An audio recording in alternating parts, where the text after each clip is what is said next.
Okay, ये मैं sheet share कर दूंगा आपसे। मैंने हैंड रिटन नोट्स बनाए हैं, ठीक है,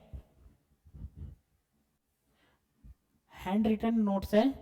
आई थिंक कोई प्रॉब्लम नहीं है आप लोग को। No sir. ठीक है, मैं ये शीट शेयर कर दूंगा। Okay, person liable to take registration.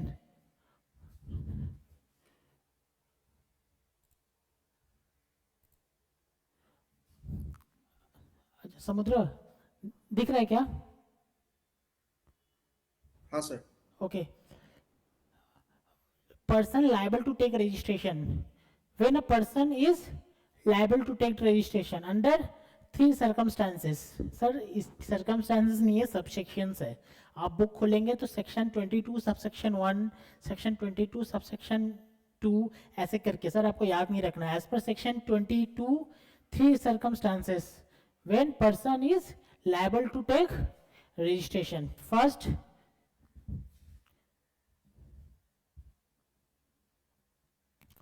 any person registered under existing law. If a person is registered already under existing law, मतलब सर जीएसटी स्टार्ट कब हुआ था? 1/7/2000,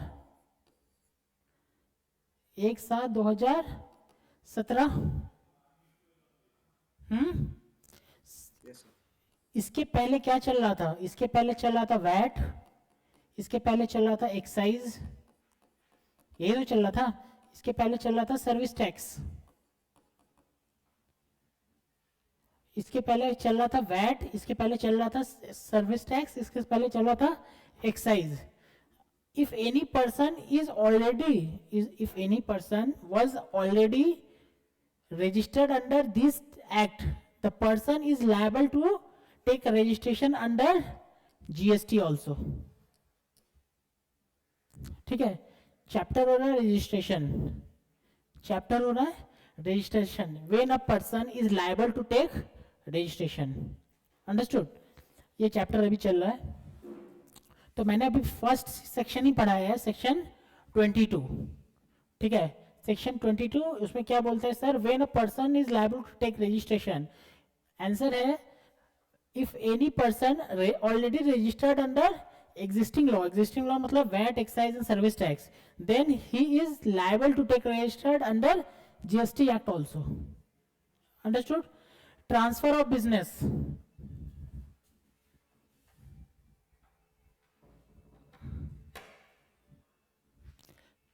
ट्रांसफर ऑफ बिजनेस। अगर कोई बिजनेस बेच रहा है, बेच रहा मतलब क्या हुआ सर? मेरा बिजनेस को मैं बेच रहा हूं किसी को, अमलगमेशन होता ही है ना। in that case person is liable to take registration। amalgamation, demerger unit of business मतलब मेरा एक यूनिट ऑफ बिजनेस है, मेरा एक यूनिट ऑफ बिजनेस है, उसको मैं डीमर्ज कर रहा हूं। मतलब क्या है? सोचो एक आईटीसी है, सोचो एक आईटीसी है, आईटीसी के अंदर में अलग अलग बहुत सारा बिजनेस है ना? स्टेशनरी बिजनेस, जो स्टेशनरी बिजनेस, देन आईटीसी का कुकीज, एफएमसीजी, है ना? Hotel business. अगर कोई होटल बिजनेस, सोचिए होटल बिजनेस डीमर्ज हो गया, अंडरस्टूड? एक अलग यूनिट है उसका डिमर्ज हो गया, यूनिट ऑफ बिजनेस डिमर्ज हो गया, तो वो hotel business is liable to take registration under GST act, understood? सब अलग हो गया, डिमर्ज मतलब अलग हो गया। एक ग्रुप ऑफ, मतलब कि सोचो आपका, सोचो TCS is a separate company, ठीक है, TCS is a separate company and Tata का एक अलग कंपनी है सेज, ज्वेलरी का कौन सा कंपनी है? तनिष्क, तनिष्क, ठीक है। Both are separate entity, both are separate entity, both are separate entities का मतलब क्या होगा सर? दोनों का अलग रजिस्ट्रेशन नंबर होगा, अंडरस्टूड? अज्यूम करते हैं कि सर एक ही बिजनेस है जिसका नाम है टाटा, उसके अंडर ही तनिष्क भी है, उसके अंदर भी टीसीएस भी है, ठीक है, तो उन दोनों का क्या रजिस्ट्रेशन नंबर होता? सेम, सेम रजिस्ट्रेशन नंबर होगा। टाटा टाटा चला रहा है, वो टाटा के अंदर तनिष्क भी चला रहा है, टीसीएस भी चला रहा है, लेकिन वो क्या कर सकता है कि सेम रजिस्ट्रेशन नंबर के अंदर में दोनों चला सकता है, ठीक है, सेम रजिस्ट्रेशन के नंबर में दोनों चला सकता है। सर तो क्या सर चाहे तो अलग अलग रजिस्ट्रेशन के नंबर के अंदर चला सकता है क्या? आंसर इज यस, ठीक है, अलग अलग भी चला सकता है और एक भी चला सकता है। सोचो यहां तक क्लियर है? अब क्या हुआ ना, एक सोचे डीमर्ज हो गया, टाटा के अंदर में तनिष्क रह गया और अलग अलग अलग जो एंटिटी, अलग अलग यूनिट रह गया, और टीसीएस भी एक अलग एंटिटी बन गया, टाटा के अंदर नहीं है, ठीक है। इन दैट केस टीसीएस को अलग से फिर से रजिस्ट्रेशन लेना पड़ेगा, इसके अंदर जो चल रहा था ना वो नहीं लगेगा। क्लियर है?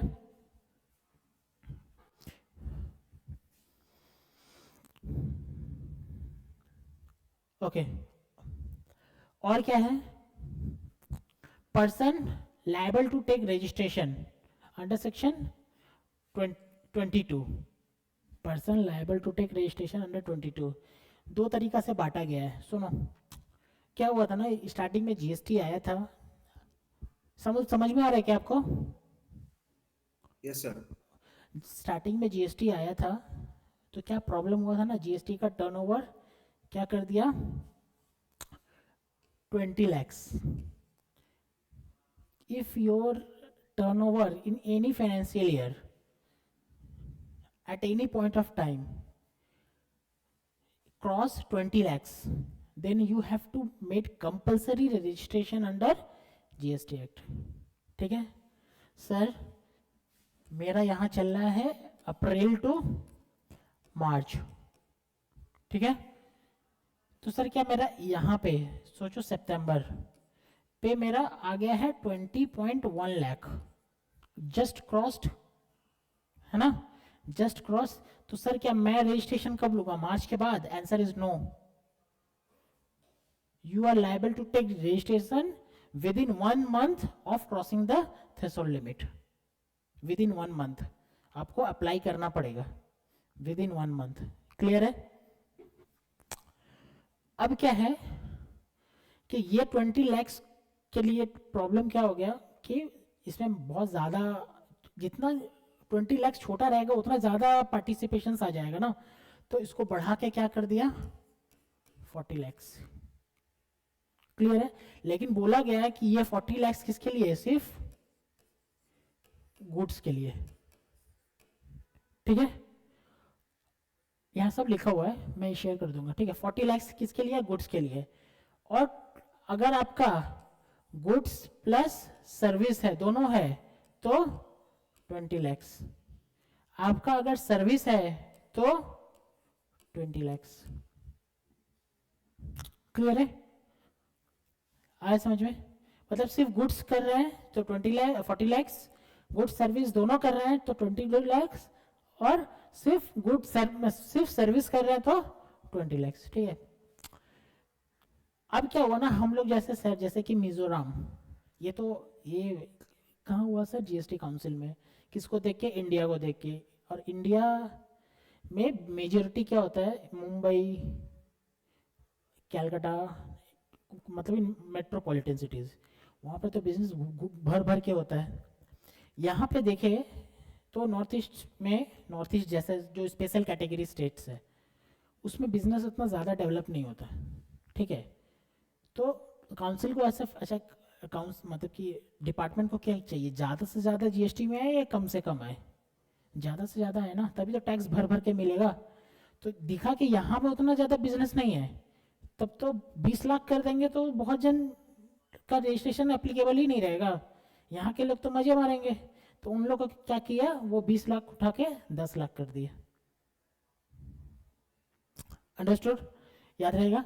20 लाख उठा के 10। अब लॉ पढ़ेंगे ना आपको सब समझ आएगा। अगर क्लास यही चार्ट वार्ट देख लेंगे ना तो लॉ, जब लॉ पढ़ेंगे क्या लिखना, क्या एग्जाम में ये चार्ट नहीं बनाना है, लेकिन जो लिखा है ना आपको समझ में आएगा, हाँ लिखा क्या है इसमें, ठीक है। तो वो कौन सा स्टेट कर दिए? स्पेशल कैटेगरी स्टेट्स, ठीक है। उसमें भी इस पे और इसको क्या कर दिया 20 lakhs। ठीक है, अब क्या हुआ ना कि ये लोग जो है ना मणिपुर, मिजोरम, नागालैंड एंड त्रिपुरा, इन लोग ज्यादा, वो लोग क्या बोले, वो लोग बोले कि सर ये 20 lakhs बहुत कम है, सॉरी ये वाले अरुणाचल, आसाम, मेघालय, सिक्किम, उत्तराखंड, पुडुचेरी एंड तेलंगाना। ठीक है, यहाँ पे फटा हुआ लेकिन आपका क्लियर आएगा जब मैं शेयर करूंगा तब। ठीक है, तो ये लोग क्या बोले ना, इन लोग का 10 लाख कर दिए ना, तो इन लोग बोले कि भाई 10 लाख तो बहुत कम हो गया, हम लोग के यहाँ पे अच्छा बिजनेस होता है, तो इन लोग को क्या कर दिए 20 लाख इन लोग की तरह। ठीक है, लेकिन गुड्स जो इसमें ये गुड्स का 40 लाख था ना, इसका गुड्स का 40 लाख नहीं डाला है। गुड्स कीजिए, सर्विस कीजिए और बोथ कीजिए, सब पे 20 lakhs। तो नॉर्मली देखा जाए तो दो तरीका का स्टेट बनाया है, एक नॉर्मल एक स्पेशल कैटेगरी स्टेट, एक नॉन स्पेशल कैटेगरी स्टेट। ठीक है, स्पेशल कैटेगरी स्टेट में भी दो तरीका का डिवीजन है, दो डिवीजन है, एक अरुणाचल, आसाम, मेघालय, सिक्किम, उत्तराखंड, पुडुचेरी एंड तेलंगाना। ये याद रखना पड़ेगा, यस याद रखना पड़ेगा। क्वेश्चन में पूछेगा कि sir R limited registered in Arunachal, ठीक है, और टर्नओवर है 16 lakhs, whether is liable to take registration and और नॉट। तो आंसर क्या है नॉट लायबल। लेकिन ऐसा फील आएगा कि अरे तो नॉर्थ ईस्टर्न स्टेट है, उसका तो 10 लाख का टर्नओवर है, तो आप क्या बोल देंगे लायबल, लेकिन answer is not liable. Clear है? तो Assam, Arunachal, Meghalaya, Sikkim, Uttarakhand, Puducherry and Telangana, turnover limit is of goods और सर्विस और both, and turnover is 20 lakhs। अगर 20 lakhs पार किए तो within 1 month you have to take the registration under GST. Sir नहीं लिए तो प्रोविजन है, तो प्रोविजन है आपका इंटरेस्ट पेनल्टी का। ठीक है सर, 1 month में नहीं लिए और 3 months में लिए तो उसका लिए बातें पड़ेंगे। क्लियर है? लॉ क्या बोलता है विद इन 1 month। ठीक है, मणिपुर, मिजोरम, नागालैंड, त्रिपुरा, ठीक है, MMT, make my trip N, ठीक है, make my trip M, in that particular चीज के लिए क्या है, गुड्स हो, सर्विस हो और बोथ हो 10 लाख। क्लियर है? नॉन स्पेशल मतलब क्या है, नॉन स्पेशल मतलब इन ये को छोड़ के, ठीक है, उन लोगों के केस में गुड्स का क्या है 40 lakhs, सर्विस ओनली क्या है 20 lakhs, गुड्स प्लस सर्विस दोनों क्या है 20 lakhs। क्लियर है? Yes sir. ओके, देखो यहां तो हो गया यहां तक। अभी क्या है ना कि ये जो 20 लाख 40 लाख वाला फीलिंग है ना, वो फीलिंग कुछ स्पेशल टाइप ऑफ बिजनेस के लिए नहीं है। मतलब कुछ स्पेशल टाइप ऑफ बिजनेस है जिसमें कोई लिमिट नहीं है। आपका बिजनेस अगर इस स्पेशल टाइप ऑफ बिजनेस में है तो irrespective of any turnover you are liable to take registration. Sir special type of business क्या है? Sir special type of business है paan masala, ice cream, tobacco, irrigated water, bricks fossil, bricks building bricks, roof tiles, bricks bricks fossils, brick को जो जला के fossils बनाता है ना, वो वाला भट्टी भट्टी जिसको बोलते हैं। ठीक है, आप अगर इनका बिजनेस कर रहे हैं, क्या किसका, पीटा फेब, पीटा फेब,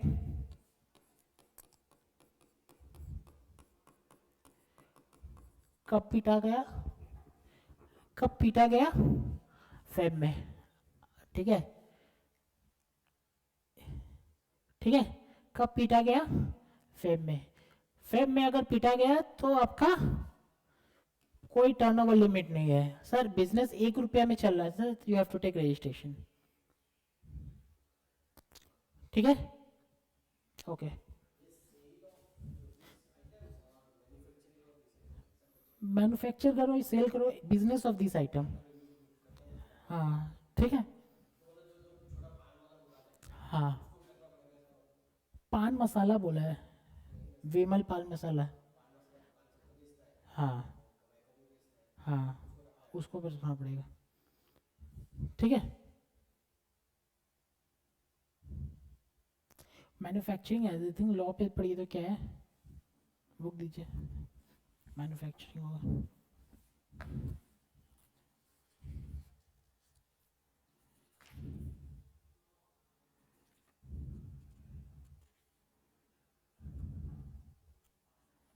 सप्लायर है, ठीक है, सप्लायर, ठीक है, कोई बात नहीं। ओके, तो भाई आपको समझ में आया ना, समझ में आया क्या? हाँ सर। लेकिन बात तो यहाँ है सर, टर्नओवर क्या लेंगे? आप तो टर्नओवर टर्नओवर बोल रहे हैं, टर्नओवर 40 लाख होना चाहिए, टर्नओवर 20 लाख होना चाहिए, ठीक है, लेकिन टर्नओवर लेंगे क्या, किसका किसका फिगर लेंगे, तो उसका बात आ रहा है।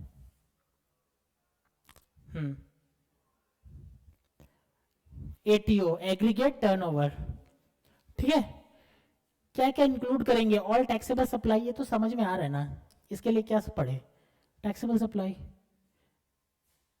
Zero rated supply, zero rated supply मतलब एक्सपोर्ट, एक्सपोर्ट ऑफ गुड्स और सर्विस, एक्सपोर्ट ऑफ गुड्स या फिर सर्विस, दोनों, बोथ, ठीक है, जीरो रेटेड मतलब both. All exempted supply, sir exempted supply भी लेंगे, आंसर यस, ठीक है, एग्जेम्प्टेड में wholly exempt, nil rated, non taxable, दोनों तीनों लेना है, ठीक है।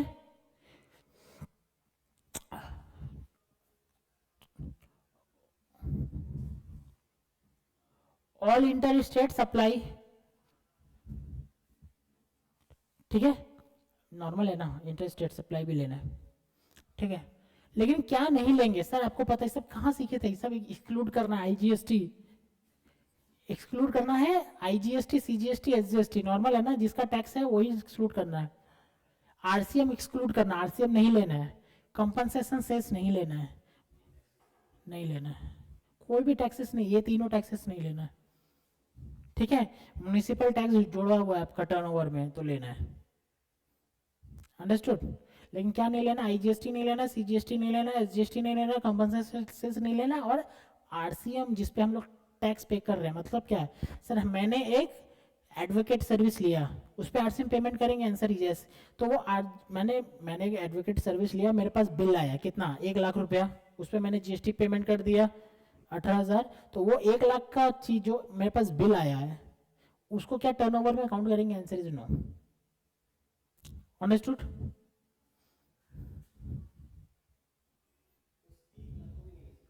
नहीं, ठीक है,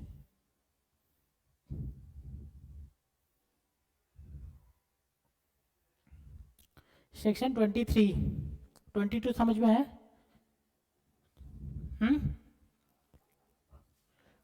समझ में आया क्या? हाँ हाँ सर। ठीक है, सेक्शन 23, किसको रजिस्ट्रेशन नहीं लेना है, नहीं लेना है मतलब क्या हुआ सर, नहीं लेना चाहता है, अंडरस्टूड, सर नहीं लेना है लेकिन लेना चाहता है तो ले सकता है, मैंने ऊपर में क्या लिखा था सेक्शन 22 में, कंपल्सरीली टू टेक रजिस्ट्रेशन, मतलब लेना पड़ेगा, मन का नहीं चलेगा। सेक्शन 23 या कोई भी सेक्शन में सर मैं एलिजिबल नहीं हूँ, सर मेरा टर्नओवर 5 लाख रुपया है, whether eligible to take registration नहीं, लेकिन सर मेरा लेने का मन है तो ले लो वॉलेंटरी रजिस्ट्रेशन। सर उस पर कुछ एग्जाम्पन्स कुछ मिलेगा क्या, मैंने वॉलेंटरी लिया, कुछ एग्जाम्पन नहीं, नॉर्मल जैसे लेना था, आप अगर टर्नओवर ज़्यादा होता है तो जो जो एक्टिविटीज़ आप लेते, मतलब क्या टैक्स कितना में पेमेंट करते, सब कुछ लेते, तो वैसे ही आप 5 लाख पे ले रहे हैं तो वैसे ही सारा एक्टिविटी आपको करना पड़ेगा, रिटर्न फाइल करना पड़ेगा, टैक्स पेमेंट करना पड़ेगा, टैक्स इनवॉइस इशू करना पड़ेगा, सब कुछ करना पड़ेगा नॉर्मल लोग की तरह। Understood? Not liable to tax registration. ठीक है सर, नॉट लायबल बोला है, नॉट रिक्वायर्ड नहीं बोला है। ठीक है, he is not liable but he may require, he may on suo moto can take registration, not a issue. Understood? Exclusively engaged in supply exempted service. The person who is exclusively engaged in supplying exempted service is not liable to take registration. ठीक है, मैं ये board बेच रहा हूँ, board exempted है, मैं ये बोर्ड बेच रहा हूँ, बोर्ड एग्जेम्प्टेड है, whether I am liable to take registration? Answer is no, not liable to. Sir मैं मन है रजिस्ट्रेशन लेने का, ठीक है ले लो। ठीक है, एग्रीकल्चरिस्ट, किसान का बात कर रहा है। ठीक है, to the extent of supply of produce out of cultivation, cultivation जो होता है ना उससे जो सप्लाई कर रहा है उस दिन, मतलब कि मेरा एक एग्रीकल्चरिस्ट है, उसका काम क्या है, टमाटर उगाना खेत में, ठीक है, और टमाटर बेचना। Whether is liable to take registration और नॉट? Answer is no. लेकिन वही वो क्या करता है कि उसका सारा टमाटर बिकता नहीं है, तो वो क्या करता है, टमाटर का केचप बनाता है, केचप बेचता है। Understood? Whether he is liable to take registration? Answer is yes, provided turnover exceed threshold limit 20 crore, 20 lakh and 40 lakhs, whatever the case it is. Understood? समझ में आ रहा है? हाँ सर। ठीक है, person engage in providing RCM, मतलब sir मैं वकील हूं, advocate, I will raise a bill on you. 1 lakh रुपया. Who is liable to pay tax? You or me? I am an advocate. And you are a business entity. I will raise a bill and I will provide you service and raise a bill on you. 1 lakh. Who is liable to pay tax? Answer is service recipient, business entity. ठीक है? In that case, I am not liable to take registration. I मतलब क्या? Advocate. The person engaged in providing service taxable under RCM. Casual taxable person. Casual taxable person मतलब क्या होगा? एक बार के लिए आ रहा है, कैजुअल है, ठीक है, एक वन टाइम एक्टिविटी है, ठीक है, लेकिन provided supply of handicraft goods और सप्लाई ऑफ हैंडीक्राफ्ट गुड्स। अगर वो जो बंदा है कैजुअल टैक्सेबल पर्सन है, हम लोग पढ़ेंगे कैजुअल टैक्सेबल पर्सन क्या होता है, ठीक है, कैजुअल टैक्सेबल पर्सन है वो अगर हैंडीक्राफ्ट गुड्स सप्लाई कर रहा है और उसका handicraft goods is less than 20 lakh है तो ही उसको not liable to pay tax है, not liable to take registration है। आ रहा समझ में? नहीं आया? आया कि नहीं आया? नहीं आया sir. Sir casual taxable person है, कैजुअल टैक्सेबल पर्सन, सर ये क्या होता है? ये क्या होता है? ये वो आदमी होता है जो वन टाइम एक्टिविटी करता है। जैसे मैं मुंबई का हूँ, ठीक है, मैं मुंबई का हूँ और मेरा एक कंसर्ट है से राजस्थान में, वन टाइम एक्टिविटी, ठीक है, मैं अगर हूँ, मैं क्या सर्विस दूंगा वहाँ पे, गाना गाऊंगा, है कि नहीं, वहाँ पे गाना गाऊंगा और या फिर वन टाइम कुछ ऐसा एक्टिविटी करूंगा जो वन टाइम ही है। वो स्टेट, हर स्टेट में, किसी भी स्टेट में मेरे को रिक्वेस्ट आया तो मैं करता हूँ जाके, ठीक है। तो इसका मतलब सर मेरा एक्टिविटी पूरा ऑल ओवर इंडिया में होता है तो मैं ऑल ओवर इंडिया में सारा स्टेट में रजिस्ट्रेशन लूँगा? आंसर इज, तो डिपार्टमेंट बोला नहीं नहीं नहीं, तब तो ज़्यादा हो जाएगा। In that case you can take special registration, उसको क्या बोलते हैं, registration for casual taxable person, casual one time, जिसपे आपको रजिस्ट्रेशन कितने दिन का मिलेगा, 30 दिन का मिलेगा, उसके बाद वो बंद हो जाएगा रजिस्ट्रेशन, ठीक है। तो वो बंदा जो है तो उसको रजिस्ट्रेशन कराने की ज़रूरत है, अगर दूसरे स्टेट में कोई परफॉर्म कर रहा है तो आंसर इज यस, कंपलसरी ज़रूरत है। ठीक है, अगर नहीं ज़रूरत पड़ता तो कोई भी नहीं कराता, तो जीएसटी का रेवेन्यू लॉस हो जाता ना। मैं अगर मुंबई में बैठा हूँ, मेरा राजस्थान में कंसर्ट है, ठीक है, तो मैं कहाँ परफॉर्म कर रहा हूँ अपना एक्टिविटी? राजस्थान में। ठीक है, तो मैं बिल इनवॉइस इशू करूँगा तो क्या लगाऊंगा? CGST and SGST. किसको? जो मुझे रिक्वेस्ट कर रहा है उसको ऊपर डालूंगा, है कि नहीं? अगर नहीं रजिस्ट्रेशन लिया रहता तो नहीं डालता, लेकिन गवर्नमेंट ने क्या बोला कि हाँ रजिस्ट्रेशन लेना पड़ेगा। रजिस्ट्रेशन लेना पड़ेगा मतलब सीजीएसटी एसजीएसटी चार्ज करना पड़ेगा, सो दैट गवर्नमेंट का रेवेन्यू जाए। क्लियर है? In that case sir casual taxable person को रजिस्ट्रेशन लेने की जरूरत है? आंसर इज कंपलसरी जरूरत है। लेकिन अगर वो casual taxable person supply of handicraft goods के केस में है, मतलब क्या? हैंडीक्राफ्ट गुड्स बेच रहा है। हैंडीक्राफ्ट मतलब समझ रहे ना, हाथ से जो बनाते हैं गुड्स। मैंने आपको एग्जांपल सर्विस का दिया था, सोचो ऐसा गुड्स है जो हैंडीक्राफ्ट गुड्स है, उस पे उसका डीलिंग कर रहा है, तो वो बंदा अगर 20 लाख से कम का टर्नओवर है उसका, तो उसको रजिस्ट्रेशन कराने की जरूरत नहीं है। आ रहा समझ में अब? हाँ sir. Okay. Inter-state taxable of supply of service. Inter state supply of service मतलब क्या है? सर मैं कोई सर्विस प्रोवाइड कर रहा हूँ, कहाँ पे? Inter state. इंटर स्टेट मतलब क्या हुआ? एक स्टेट से दूसरे स्टेट। तो आपको मेरा टर्नओवर 10 लाख या 20 lakh, at whatever the case में बी, आपको समझ में आ रहा है ना? 10-20 करके आएगा, वट एवर द केस में बी। तो आपका टर्नओवर अगर कम है 10 लाख 20 लाख से, तो आपको रजिस्ट्रेशन कराने की जरूरत नहीं है। पहले ये प्रोविजन नहीं था। पहले क्या था सर? आपका जो ऊपर वाला है ना, ऊपर वाला कौन सा है? जो 40 लाख 10 लाख 20 लाख का है, वो प्रोविजन उसके लिए था जो इंट्रा स्टेट करे। ठीक है, अगर आपने inter state supply of goods और सर्विस किया, आपने अगर इंटर स्टेट मतलब अदर स्टेट में सप्लाई ऑफ गुड्स और सर्विस किया, तो आपने 1 रुपया भी किया ना, तो आपको you are compulsorily liable to take registration था। लेकिन अभी ये क्या किया? सर्विस के केस में कम कर दिया। ठीक है सर, गुड्स के केस में 1 रुपया अभी भी किया ना तो भी लग जाएगा। तो भी लग जाए मतलब क्या?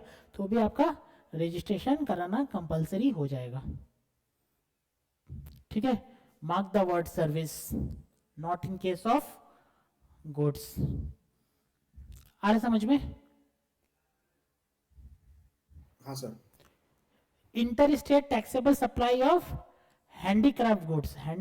लेकिन गुड्स मैंने आपको बोला क्या? गुड्स के केस में कंपलसरी करना पड़ेगा रजिस्ट्रेशन, लेकिन हैंडीक्राफ्ट गुड्स के केस में थोड़ा रियायत मतलब क्या बोलते हैं? रियायत दिया गया है। हैंडीक्राफ्ट गुड्स के केस में क्या है? 10 लाख और 20 लाख के नीचे रहेगा तो रजिस्ट्रेशन कराने की जरूरत नहीं है। क्लियर?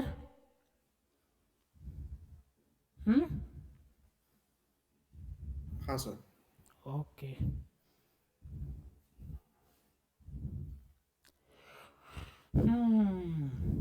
एक नोट है, स्पेशल नोट, और एक स्पेशल नोट है, मैं ये भेज दूंगा आपको। स्पेशल नोट है। क्या स्पेशल नोट है? ई कॉमर्स ऑपरेटर लोग के लिए। ई कॉमर्स ऑपरेटर लोग के लिए। ओके, एक चीज है, मैं इस वीक में ना शायद अमेंडमेंट्स का क्लास लूंगा। ठीक है, amendments relevant for June 2024। Amendments relevant for June 2024। Okay, मैं अमेंडमेंट का क्लास लूंगा। जो मेरा क्लास कर रहा है ना, और मैं अभी जो पढ़ा रहा हूँ ना, ऑलरेडी अमेंडमेंट इनकॉर्पोरेटेड है। ये बेसिकली उनके लिए है ना जो लास्ट सेशन वाले लोग हैं। ठीक है, जो लास्ट सेशन में जिसका नहीं हुआ उन लोग के लिए अमेंडमेंट लूंगा। किसी को फील है कि हाँ हमको अलग से फिर से करना है, अमेंडमेंट्स देखना है, तो मैं अनाउंस कर दूंगा कौन सा अमेंडमेंट क्लास है। ठीक है, तो आप इस टर्म में नहीं दे रहे हैं क्या? न- अच्छा, जो भी हो, जो ये कर रहा है, इस टर्म में इसका एग्ज़ाम है जून में, जून 24 में, जो अमेंडमेंट्स रेलेवेंट है उसका मैं क्लास लूँगा, ठीक है? Okay. Special note, person supplying goods through ECO, ECO मतलब ई कॉमर्स ऑपरेटर। मैं गुड्स बेच रहा हूँ कहाँ? थ्रू अमेजोन, यही होता है ना? अरे अमेजोन थोड़ी ना बेचता है खुद, वो तो प्लेटफॉर्म प्रोवाइड करता है ना, कि कोई बंदा उस प्लेटफॉर्म में रजिस्टर्ड होकर अपना गुड्स और सर्विस बेच सकता है। बेसिकली सर्विस नहीं होता, गुड्स ही होता है, ठीक है? Goods through e commerce registration, अगर बंदा ई कॉमर्स ऑपरेटर के थ्रू रजिस्ट्रेशन ले गुड्स बेच रहा है तो उसको कंपलसरी रजिस्ट्रेशन करवाना पड़ेगा, ठीक है? अमेंडमेंट सुन लीजिए, अमेंडमेंट है कि अनरजिस्टर्ड पर्सन भी गुड्स ई कॉमर्स ऑपरेटर के थ्रू बेच सकता है, ये अमेंडमेंट है जून का, ठीक है? उस दिन पढ़ाएंगे, ठीक है? सर्विसेज थ्रू ई कॉमर्स ऑपरेटर, अगर गुड्स बेचा तो कंपलसरी रजिस्ट्रेशन, सर्विस बेचा तो, सर अगर सर्विस बेचा तो सर्विस क्या बेचेंगे? अमेजोन में क्या सर्विस होगा? अरे अमेजोन में सर्विस नहीं होगा, उबर में तो होगा, ओला में तो होगा, मेक माई ट्रिप में तो होगा, ठीक है? अंडरस्टूड? ये क्या हो गया?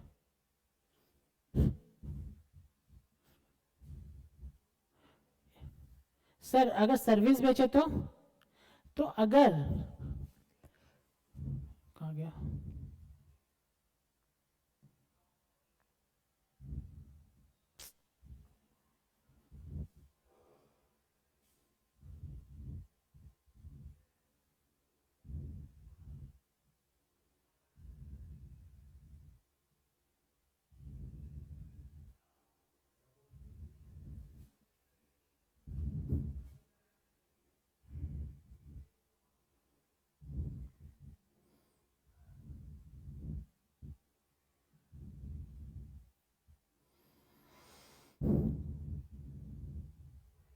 अगर सर्विस बेचे तो, ठीक है? अगर सर्विस बेचे तो if e commerce operator is liable to pay tax, no registration is required by the supplier. मतलब क्या हुआ सर? गुड्स बेचे तो supplier is compulsory liable to pay, compulsory liable to take registration, ठीक है? सर्विस बेचे तो, सर सर्विस बेचे तो अगर ई कॉमर्स ऑपरेटर, अगर ई कॉमर्स ऑपरेटर अगर लायबल टू पे टैक्स है तो सप्लायर के लिए रजिस्ट्रेशन कंपलसरी नहीं है, ठीक है? और अगर e commerce operator is not liable to pay tax है तो in that case registration for the supplier is required, ठीक है? नहीं चाहिए, तो अड़ेगा चाहिए, क्लियर है?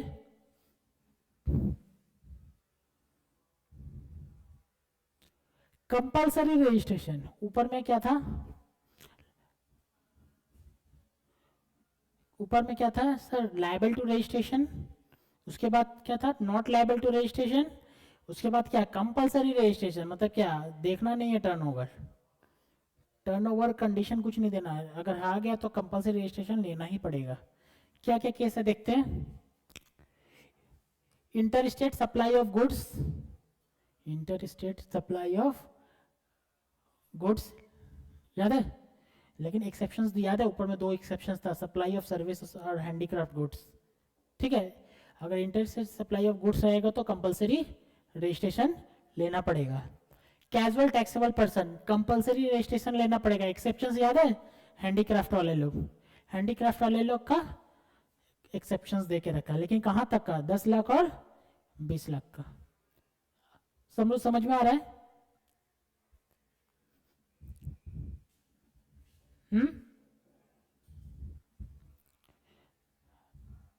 ओके।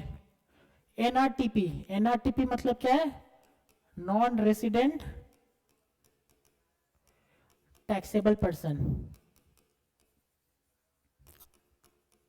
मतलब सर आप अपनी शादी में जस्टिन बीबर को बुला दिए, ठीक है, तो भाई जस्टिन बीबर आया तो उसको रजिस्ट्रेशन लेना पड़ेगा, आंसर इज यस, लेना पड़ेगा, ठीक है। मतलब रजिस्टर आप देखो दो चीज होता है, एक होता है इंपोर्ट ऑफ सर्विस, समझिए, एक होता है इंपोर्ट ऑफ सर्विस, मैंने कोई बाहर से इंपोर्ट किया सर्विस, एक होता है कि वो बंदा जो बाहर वाला है ना वो खुद सर्विस देने आया है यहाँ पे, दो चीज होता है, ठीक है। तो इंपोर्ट ऑफ सर्विस पे जो बंदा बाहर बैठा यूएस में बैठा हुआ है उससे मैं कुछ सर्विस ले रहा हूँ यहाँ पे, वो तो जो मंगाया है यहाँ पे तो उसी को देना पड़ेगा, import of service liable to provide क्या, आरसीएम, ठीक है। दूसरा है कि बंदा यहाँ पे आके अपना सर्विस अप्लाई करेगा, इन that case non resident taxable person पे उसको जीएसटी देना पड़ेगा, मतलब कि रजिस्ट्रेशन करना पड़ेगा। सर रजिस्ट्रेशन कैसे करेंगे? सर एप्लीकेशन करना होगा, सेक्शन 27 इसका बात कर रहे हैं, ठीक है।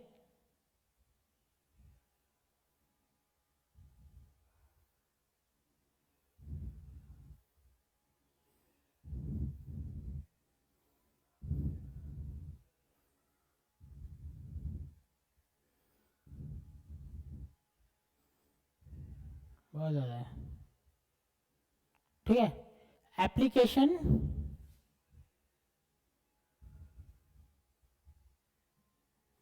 application for registration must be made at least 5 days prior to commencement, start करने का 5 दिन पहले, कम से कम 5 दिन पहले आपको एप्लीकेशन देना पड़ेगा, ठीक है। Advance payment of GST, GST का एडवांस पेमेंट देना पड़ेगा, ठीक है। आपको क्या मतलब कि आप जो सर्विस देने जा रहे हैं तो आपको क्या फील हो रहा है, कितना का सर्विस देंगे? सर 1 करोड़ का सर्विस देंगे तो 18% जीएसटी, 18 लाख रुपए पहले एडवांस में जमा कर दीजिए, ठीक है।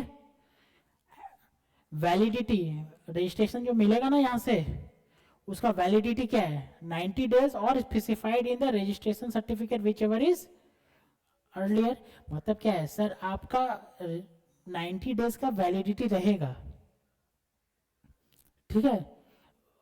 90 डेज का मैक्सिमम कितना का रजिस्ट्रेशन मिलेगा, मैक्सिमम 90 डेज। मतलब क्या है सर, आपका रजिस्ट्रेशन 45 डेज का है और 90 डेज, तो इसमें से अर्लियर क्या रहेगा, 45 डेज। आपका रजिस्ट्रेशन है 90 डेज और 120 डेज, तो आपका मैक्सिमम रजिस्ट्रेशन का वैलिडिटी कितना रहेगा, 90 डेज। क्लियर है? अर्लियर बोला ना, लेकिन ये एक्सटेंड कर सकता है कितना तक, मैक्सिमम 180 डेज का। आपको ऐसा फील हो रहा है कि अभी तक काम कंप्लीट नहीं हुआ है, ठीक है, काम कंप्लीट नहीं हुआ है। ये बेसिकली क्या होता है ना कि बाहर से जो बुलाते हैं ना वो कुछ कुछ ब्रिज बनाने के लिए या फिर बिल्डिंग बनाने के लिए बाहर से आपका कंस्ट्रक्ट, वो क्या बोलते हैं उसको, इंजीनियर्स आते हैं, ठीक है, उन लोग के लिए ज़्यादा बेसिकली, ठीक है। कंसल्टेंट आते हैं, ठीक है, उनका काम अभी तक कंप्लीट नहीं हुआ 90 दिन में, तो वो फर्दर 180 दिन एक्सटेंड करा सकते हैं, ठीक है। ओके, और क्या क्या है मैंने यहाँ पे बोल दिया, एनआरटीपी, ओआईआर, ओआईडीआर मतलब क्या हुआ सर, नेटफ्लिक्स। ओआईडीआर मतलब क्या हुआ, नेटफ्लिक्स। सर नेटफ्लिक्स कहाँ पे है, यूएस में, out of India. Sir server कहाँ है, आउट ऑफ इंडिया, सब कुछ आउट ऑफ इंडिया, लेकिन हम लोग यहाँ पे सर्विस यूज कर रहे हैं। तो वो जो बंदा है ना नेटफ्लिक्स, उसको कंपलसरी यहाँ पे रजिस्ट्रेशन कराना पड़ेगा, नहीं तो वो बिजनेस नहीं कर सकता यहाँ पे। Understood? ISD, input service distributor. Input service distributor क्या होता है सर, आप लोग को बोला था मैंने शायद, एक हेड ऑफिस है, एक ब्रांच ऑफिस है, branch office 1, branch office 2, branch office 3, ठीक है। ये बेसिकली सोचो नाइकी का शोरूम है, नाइकी का शोरूम में मैन्युफैक्चरिंग कहाँ होता है, हेड ऑफिस में, सेल कहाँ होता है? आउटलेट में होता है ना, मैन्युफैक्चरिंग होता है मेरे पास, फिर इसको यहाँ से हम लोग भेज देते हैं, सेल होता है। ठीक है, हम लोग का आईटीसी कहाँ पे आएगा? ये सोचो गुजरात में है, ये सोचो गुजरात में है, और ये सोचो एक बिहार में है, एक आसाम में है, एक कोलकाता में है। आउट इनपुट कहाँ आएगा? इनपुट आएगा हेड ऑफिस में। ठीक है, सेल कहाँ होगा? ब्रांच ऑफिस में। तो हमेशा तो यहाँ पे इनपुट आते रहेगा। इनपुट किस लिए यूज होता है सर? इनपुट यूज होता है कि फ्यूचर टैक्स लायबिलिटी को एडजस्ट कर सके। लेकिन ये वाला जो कॉन्सेप्ट है तो यहाँ पे एप्लीकेबल ही नहीं रहेगा। उसका इनपुट आते रहेगा गुजरात में और लायबिलिटी आते रहेगा ब्रांच ऑफिस में। तो उन दैट केस क्या बोला गया? तो ये बंदा को एक आईएसडी रजिस्ट्रेशन ले लेना चाहिए। आईएसडी रजिस्ट्रेशन में क्या होगा? ये बंदा हेड ऑफिस वाला ना एक बिल कर देगा, किसको? ब्रांच ऑफिस को। ठीक है, आ रहे समझ में? एक इनवॉइस कर देगा ब्रांच ऑफिस का। उसका इनपुट क्या है? यहाँ पे इनपुट आया ना, यहाँ पे इनपुट आया और आउटपुट में इसको बिल कर दिया। तो इसका इनपुट आउटपुट एडजस्ट, हाँ, और इसका अब ये इसको बिल कर दिया तो इसके पास भी इनपुट आ गया, तो इसका इनपुट आउटपुट एडजस्ट। ठीक है, उसको बोलता है ISD, input service distributor, distribute कर रहा है। ठीक है, टीडीएस डिडक्टर, टीडीएस डिडक्टर क्या होता है सर? बेसिकली कुछ ऑर्गेनाइजेशन होते हैं जिसको टीडीएस, आपको इनकम टैक्स में टीडीएस सुना होगा, लेकिन जीएसटी में भी एक टीडीएस है। ठीक है, कुछ ऑर्गेनाइजेशन होते हैं, उनको टीडीएस डिडक्ट करना पड़ता है at the time of making payment. ठीक है, उन लोग के लिए, आप लोग के सिलेबस में है नहीं वैसे। ठीक है, इसलिए मैं ज़्यादा इलेबोरेट नहीं कर रहा हूँ।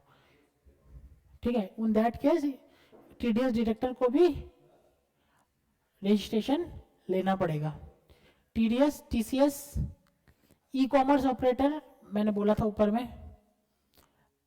ठीक है, person appointed by e commerce to pay tax on its behalf. मतलब क्या हुआ सर? ई कॉमर्स ऑपरेटर को रजिस्ट्रेशन लेना पड़ेगा। Answer is yes. Sir e commerce operator registration नहीं लेना चाहता है, वो क्या किया ना, इंडिया में एक बंदा को बैठा दिया, इंडिया में एक बंदे को बैठा दिया है। ई कॉमर्स ऑपरेटर कहाँ से? यूएस में है। वो इंडिया में एक बंदे को बैठा दिया कि मेरा जो टैक्स लायबिलिटी है ना, ये पेमेंट करेगा। तो वो बंदा जो पेमेंट करेगा उसको रजिस्ट्रेशन ले लेना पड़ेगा on behalf of e commerce operator. आ रहा समझ में? समझ में आ रहा है? हाँ सर। नहीं आ रहा है तो प्लीज बोलना कि सर ये वाला नहीं समझ में आया। ठीक है, देन एजेंट, अगर कोई आदमी किसी का एजेंट है तो उसको रजिस्ट्रेशन लेना पड़ेगा, कंपलसरी रजिस्ट्रेशन। ठीक है, एजेंट वाला कहाँ पे हम लोग पढ़े थे? प्रिंसिपल और एजेंट वाला सेक्शन 7 में प्रिंसिपल एजेंट,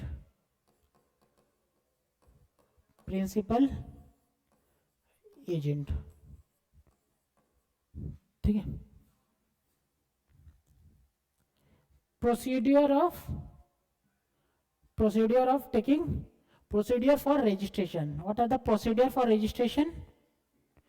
सर जब आपका सेक्शन 25, जब आपका रजिस्ट्रेशन लायबल हो जाएगा, जब आप रजिस्ट्रेशन लेने के लिए लायबल हो जाएंगे, within 30 days from the date of liable of registration, आपको एप्लीकेशन करना पड़ेगा within 30 days. Understood? when the person is liable to take registration, within 30 days he is required to make application to GST portal कि भाई registration के लिए liable हो गए। Sir अगर 30 डेज के अंदर में तो अगर सोचो, या तो दो केस हो सकता है, 30 डेज के अंदर में रजिस्ट्रेशन किया या 30 डेज के अंदर में रजिस्ट्रेशन नहीं किया. Example, liable to take registration क्या है, 10/8 10/8/23. ठीक है, लायबल टू टेक, आप लायबल समझ में आ रहे हैं ना सर. लायबल किसकी हो सकता है सर, हो सकता है 40 लाख पार हो गया होगा, 20 लाख पार हो गया, लायबल टू टेक रजिस्ट्रेशन. तो सर आपका 10/8 को लायबल हो गया है, तो आपको रजिस्ट्रेशन कब ले लेना पड़ेगा, within 30 days. With in 30 days मतलब क्या हो गया सर, 9/9/2023. ठीक है, इसके अंदर आपको रजिस्ट्रेशन अप्लाई कर देना पड़ेगा. सर अप्लाई कब किया है, 25/8, इसका मतलब विद इन 1 मंथ है. Very good. और ग्रांट कब हो गया है, 1/9, मतलब 1/9 को रजिस्ट्रेशन ग्रांट हो गया है. In that case effective date of registration कब मानेंगे रजिस्ट्रेशन हो गया है, date when liable for take registration, मतलब क्या है 10/8. क्वेश्चन पूछेगा sir effective date of registration क्या होगा. आ रहा समझ में, आ रहा समझ में. हाँ सर. सर 3 डेट है यहाँ पे, 10/8, 9/9, 25/8, 1/9. 10/8 क्या है sir, liable to take registration 10/8 है, और एप्लीकेशन मेड क्या है 25/8. तो 25/8 को सर एप्लीकेशन, सर 1 मंथ के अंदर एप्लीकेशन किया, आंसर इज यस. अगर 1 मंथ के अंदर रजिस्ट्रेशन किया है तो आपका लायबल फॉर टेक मतलब डेट ऑफ रजिस्ट्रेशन माना जाएगा 10/8 को. ठीक है सर. सेम अगर एप्लीकेशन 15/9 को किया, 15/9 मतलब क्या, 1 महीना के बाद. ठीक है, और 20/9 को ग्रांट हुआ है, तो इन डेट ऑफ रजिस्ट्रेशन माना जाएगा क्या, 20/9, ये वाला. क्लियर है, क्लियर. हाँ सर, क्लियर. आवाज नहीं आ रहा, clear. Yes sir. Yes sir, clear.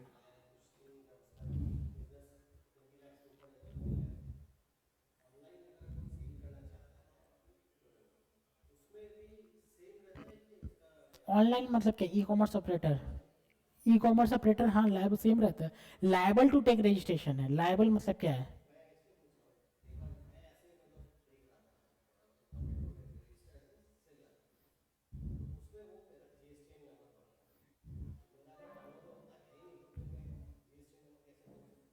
नहीं. अगर ई कॉमर्स ऑपरेटर है, ऑनलाइन का मतलब फील आ रहा है, ई कॉमर्स ऑपरेटर अमेजोन के थ्रू सेल करेगा. इन that case the person who is supplying goods, ठीक है, through E commerce operator is compulsory liable to take registration. यही तो लिखा है ना.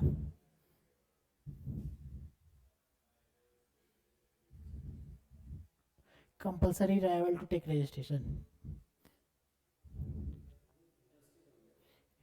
ओ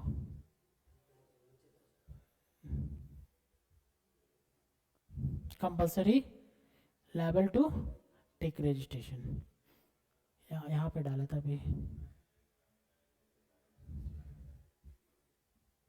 गुड्स समझ में आ रहा है. सर्विस के केस में अगर बंदा जो ई कॉमर्स ऑपरेटर अगर टैक्स पेमेंट कर रहा है तो कोई बात नहीं, नहीं कर सकता. अगर जो ई कॉमर्स ऑपरेटर अगर टैक्स पेमेंट नहीं कर रहा है तो जो सप्लायर है उसको रजिस्ट्रेशन कराना पड़ेगा. क्लियर है.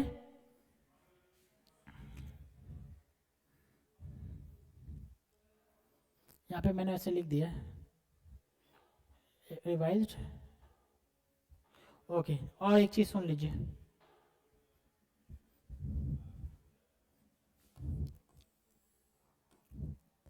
दस आठ 10/8/23 liable to take registration.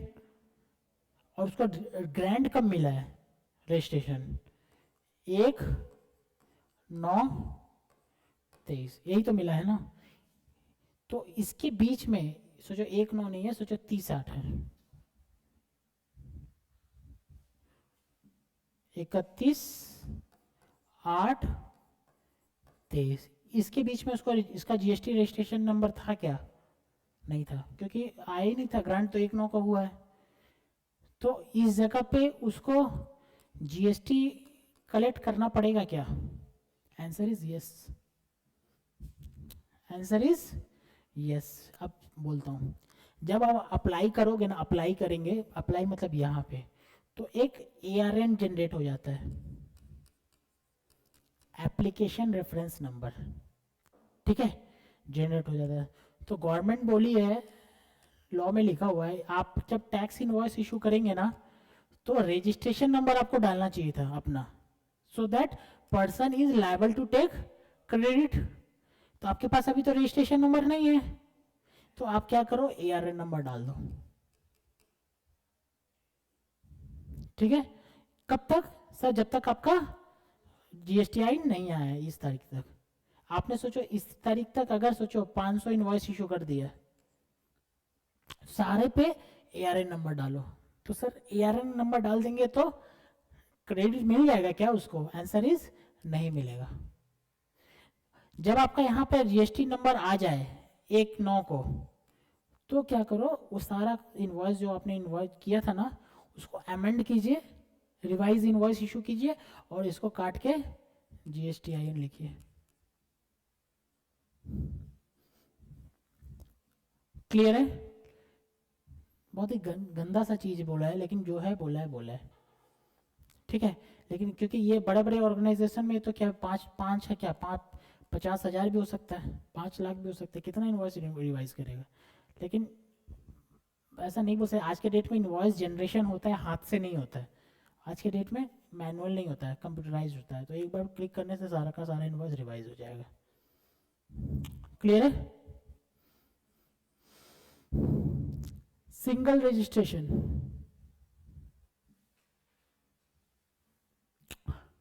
Single registration. Sir मेरा 10 बिजनेस है, सुनिए, मेरा 10 बिजनेस है, 10 तरीका बिजनेस है। मैं पेन भी बेचता हूँ, मैं आटा भी बेचता हूँ, मैं स्टेशनरी भी बेचता हूँ, मैं गोल्ड भी बेचता हूँ, 10 बिजनेस है। तो सब क्या सर, सबके लिए अलग अलग रजिस्ट्रेशन लेना पड़ेगा? आंसर इज नहीं, एक में ही चलाओ, कोई प्रॉब्लम नहीं है, एक में ही चलाओ, कोई प्रॉब्लम नहीं है। लेकिन सर मैं एक में नहीं चलाना चाहता, मैं अलग अलग लेना चाहता हूँ, ठीक है, ले लो, कोई प्रॉब्लम नहीं है। Understood? Sir different business vertical के लिए सेपरेट रजिस्ट्रेशन ले सकते हैं क्या? आंसर इज यस, ले सकते हैं, ऑप्शनल है। सर नहीं लेना चाहते, मत लो, सेंट्रलाइज्ड कर लो। अंडरस्टूड? लेकिन सर मेरा 5 स्टेट्स में मेरा बिजनेस ऑपरेशन है, सबके लिए एक ही रजिस्ट्रेशन लेंगे क्या? आंसर इज नो, हर स्टेट के लिए अलग अलग रजिस्ट्रेशन लेना पड़ेगा। क्लियर है? हर स्टेट के लिए अलग अलग रजिस्ट्रेशन लेना पड़ेगा। मतलब कि सर मिस्टर ए है, उसका मुंबई में ऑपरेशन है, आसाम में ऑपरेशन है, कोलकाता में ऑपरेशन है, ठीक है, मुंबई में ऑपरेशन है, आसाम में ऑपरेशन है, और कोलकाता में ऑपरेशन है। तो सर क्या हर के लिए अलग अलग रजिस्ट्रेशन लेना पड़ेगा? Answer is yes, separate registration for each state, separate registration for each state, her state के लिए अलग अलग रजिस्ट्रेशन लेना पड़ेगा। सर मेरा यहाँ पे FMCG भी है, गोल्ड भी है सर, और होटल्स भी है, सब में है, FMCG है, गोल्ड है, होटल है, FMCG है, गोल्ड है, होटल है, सब में है। तो सर क्या सबके लिए फिर अलग अलग लेना पड़ेगा? Answer is on your choice, answer is on your choice. Sir मेरे को आपको अगर तीनों के लिए एक ही रजिस्ट्रेशन मेंटेन कर रहा है, इट्स योर चॉइस। आपको अगर सेपरेट रजिस्ट्रेशन लेना है, इट्स योर चॉइस, ठीक है। Registration need to be taken state wise, no centralise registration, centralise registration नहीं चलेगा, ठीक है। Separate registration for business, different business vertical, business vertical समझ में आ रहा है ना, एफएमसीजी एक वर्टिकल, ये वर्टिकल, वो क्या है, ऑप्शनल। क्लियर है? सेपरेट रजिस्ट्रेशन फॉर एसीजेड, अगर आपका एसीजेड में, एसीजेड समझ में आ रहा है ना, जिसको, जो क्या करता है, सिर्फ एक्सपोर्ट इंपोर्ट, ठीक है, उसमें है तो आपको सेपरेट रजिस्ट्रेशन लेना पड़ेगा। GSTN display on every point, जितना भी आपका बिजनेस है सब पे जीएसटीएन चिपका के रखना पड़ेगा, ठीक है।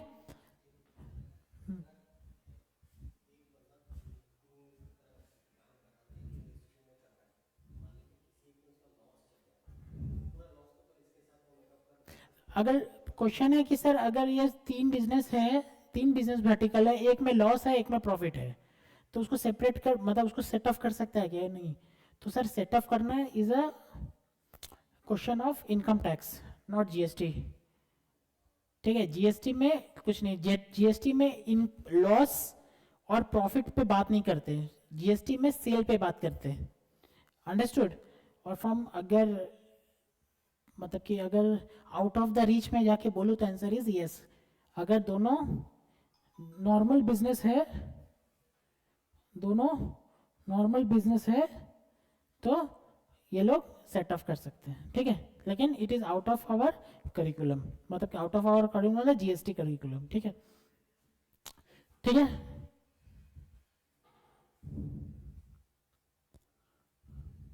क्लियर है? Yes, sir. ओके।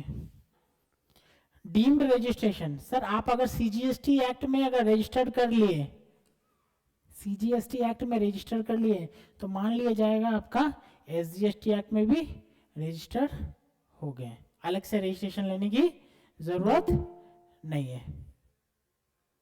क्लियर है? Section 27 already discussed, section 27 already discuss ऊपर बता दिए थे।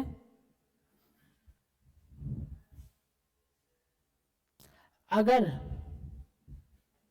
सेक्शन 28, सेक्शन 28, सेक्शन 28 में क्या है सर? सेक्शन 28 में है आपको, अगर अपना रजिस्ट्रेशन, जब मेरा नॉर्मली स्टार्ट हुआ था, liable to take registration, I have applied for registration, registration number has been granted।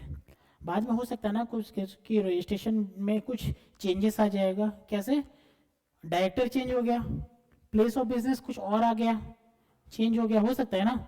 In that case the registration का डिटेल, जो रजिस्ट्रेशन सर्टिफिकेट का डिटेल तो चेंज होगा ना, तो सर वो आप कर सकते हैं क्या? Answer is yes, section 28, any changes of information, duty of registered person to inform PO, PO मतलब proper officer, within 14 days। कुछ भी अगर चेंजेस हुआ है रजिस्ट्रेशन में, रजिस्ट्रेशन सर्टिफिकेट में जो भी डिटेल दिया गया था, कुछ भी अगर चेंजेस हुआ है तो विदिन 14 डेज उसको इंटीमेट करना पड़ेगा। इंटीमेट कैसे करेंगे? अरे अमेंडमेंट करके पोर्टल में जाके इसको चेंज करते हैं, और based on the information and documents PO will issue a amendment certificate, amendment एक सर्टिफिकेट इशू करेगा। क्लियर है? कैंसिलेशन, कब जीएसटी रजिस्ट्रेशन आपका कैंसिल हो जाएगा? ठीक है, कब करवा पाएंगे आप कैंसिल?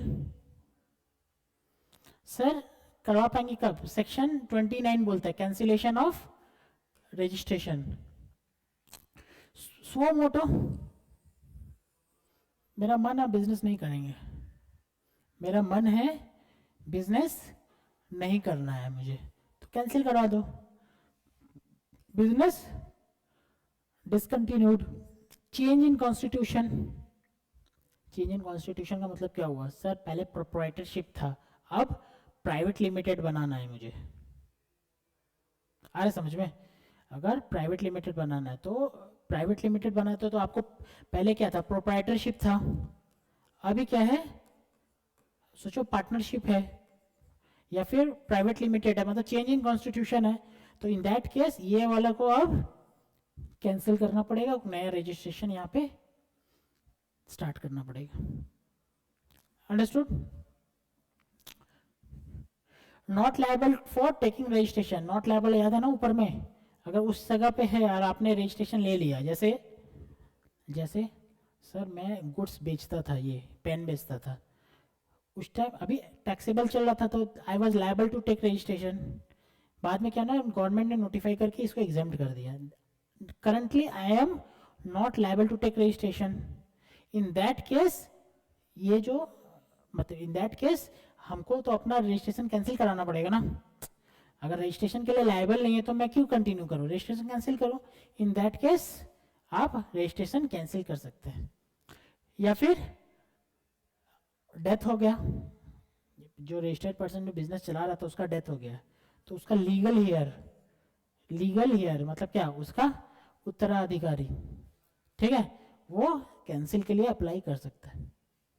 क्या क्या है, बिजनेस डिसकंटिन्यू हो गया, चेंज इन कॉन्स्टिट्यूशन मतलब कि प्रोप्राइटर्स टू पार्टनरशिप या पार्टनरशिप टू प्रोप्राइटर्स जो भी हो, कॉन्स्टिट्यूशन हो गया, चेंज इन कॉन्स्टिट्यूशन और not liable to take registration 22 two और 24।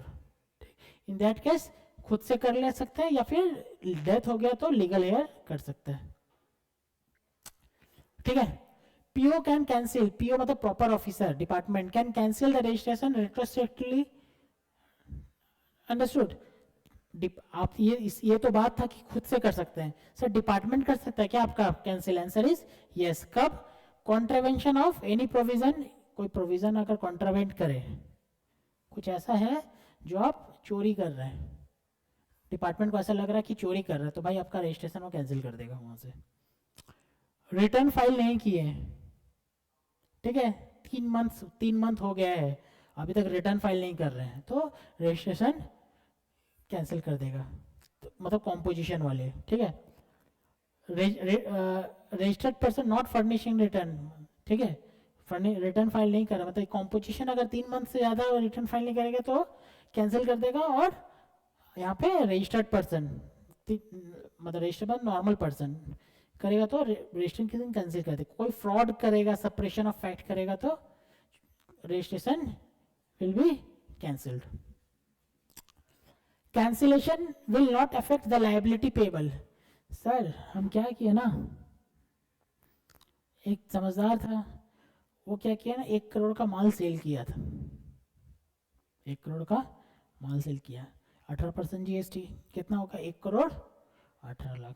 वो क्या कर रहा है, अब रिटर्न फाइल ही नहीं कर रहा है, तो डिपार्टमेंट क्या बोला, रिटर्न फाइल नहीं कर रहा है, कैंसिल। उसको तो मजा है ना, पैसा नहीं देना पड़ा, रजिस्ट्रेशन कैंसिल। तो गवर्नमेंट बोला अरे इतना सोचो मत, ये देखो क्या लिखा है, कैंसिल कर दिया वो अलग बात है, लेकिन आपका जो 18 लाख का लायबिलिटी है ना, उससे कोई इफेक्ट नहीं पड़ेगा, उसका 18 लाख का लायबिलिटी आपको देना ही पड़ेगा। Cancellation will not affect the liability payable. Upon cancellation, आपका अगर कैंसिल हो गया है तो जितना भी आईटीसी है उसको क्या करेंगे लेके, कुछ नहीं, रिवर्स कर दीजिए, ठीक है। या फिर कोई टैक्स पेमेंट करना है तो टैक्स पेमेंट कर दीजिए, यही होगा ना। अरे रजिस्टर कैंसिल कर दिया क्या हुआ, आपका और डिपार्टमेंट का रिश्ता खत्म, breakup.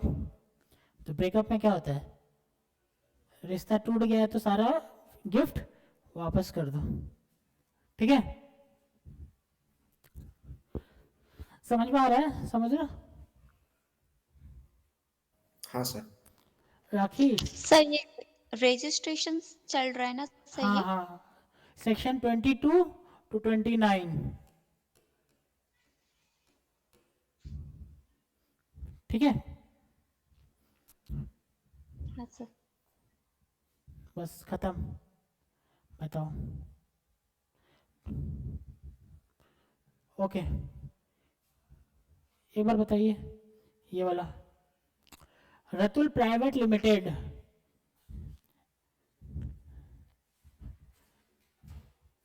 Page number 199, Ratul private limited of West Bengal exclusively manufacture the product R, समझ में आ रहा है ना? विच इज एग्जेम्प्ट, एग्जेम्प्ट समझ क्या क्या समझ में आ रहा है? टैक्स नहीं लगता तो रजिस्ट्रेशन लेने की जरूरत है क्या? नहीं है, मैंने भी बोला ना, एग्जेम्प्ट में नहीं है। लेकिन सर मेरा एग्जेम्प्ट है 30 lakhs which is more than 20 lakhs, तो उसमें रजिस्ट्रेशन लेने की जरूरत है क्या? नहीं है। अगर कोई पर्सन स्पेसिफिकली गुड्स वो कर रहा है, स्पेसिफिकली एग्जेम्प्ट गुड्स सेल कर रहा है, तो उस पर इन that case registration is not required. ठीक है सर, मेरा एग्जेम्प्ट है 10 लाख, सोचो नहीं एग्जेम्प्ट है, सोचो 15 लाख, और टैक्सेबल है सोचो 7 लाख, 22 लाख हो गया। लिमिट क्या है? 20 lakhs। ये एग्जेम्प्ट है, ये टैक्सेबल। अब बताओ कि मुझे रजिस्ट्रेशन लेने की जरूरत है क्या? ऑनलाइन क्लास पार्टिसिपेट कीजिए। सर गुड्स के केस में तो 40 40 lakhs lakhs होना है, चाहिए मैंने ना? गुड्स नहीं, गुड्स प्लस नॉर्मल केस बोल रहा हूँ, normal case. Answer is registration is required. Turnover हम लोग से देखेंगे एग्जेम्प्ट और टैक्सेबल दोनों मिला के, ठीक है।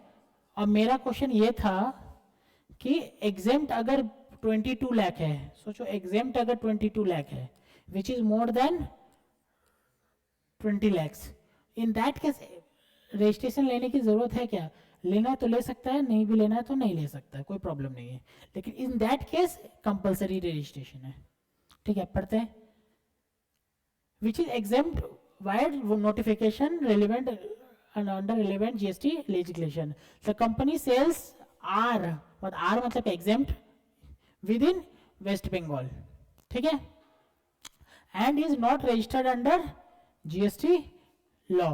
The turnover of the company of previous year का बात कर रहा was 50 lakhs. Oh, 50 lakhs. The company expect to sell grow by 10% the current financial year. अब बताओ उसको जरूरत लेना है कि नहीं है? हाउएवर इफेक्टिव, हाँ यहाँ पे बताओ लेने की जरूरत है कि नहीं है? आंसर इज नहीं है भाई। 50 lakhs हो क्या 100 lakhs भी हो, अगर वो एग्जेम्प्ट गुड्स डाल रहा है तो जरूरत नहीं है। ठीक है, however effective 1/10/2023 the exemption available on are withdrawn by central government at the rate and GST at the rate of 5% imposed thereon। ठीक है, मतलब एग्जेम्पशन विड्रॉन हट गया, अब तो सोचना पड़ेगा, एग्जेम्पशन हट गया मतलब टैक्सेबल हो गया। ठीक है, the turnover of the company at the ended was 42 lakhs। अब बताओ है कि नहीं है?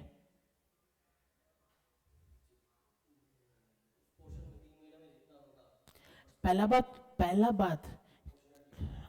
बात तो टर्नओवर 42 lakhs हो गया है, और विद तो उसका पार्टली एग्जेम्प्ट होगा, पार्टली टैक्सेबल होगा, यही होगा ना?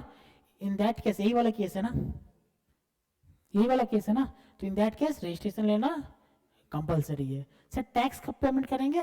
टैक्स ये एक 2023 के बाद 3 महीना का जो टैक्सेबल होगा वही टैक्स पेमेंट करेंगे, लेकिन रजिस्ट्रेशन तो लेना पड़ेगा। क्लियर है? इसको पढ़ लीजिएगा, ठीक है। When supplier engaged in intra-state supply of goods, the threshold limit to obtain registration is 40 lakhs. ठीक है? However, a person who exclusively engaged in business of supplying goods or service is not liable to pay tax or wholly exempt from tax is not liable to registration। ठीक है? However, voluntary registration is allowed। ठीक है sir, voluntary लेना है, voluntary ले सकता है। However, with effect from 1/1/2023, the supply of goods become taxable and the turnover is more than 42 lakhs. It is noted the purpose of computing threshold limit exempt supply shall be considered। ठीक है, since the aggregate turnover limit is 40 lakhs includes exempt turnover also, the turnover of R till 31/12/2022 will be considered for determining the threshold limit. Even the same was exempt from GST, therefore company need to register within 30 days. Clear है? हाँ sir.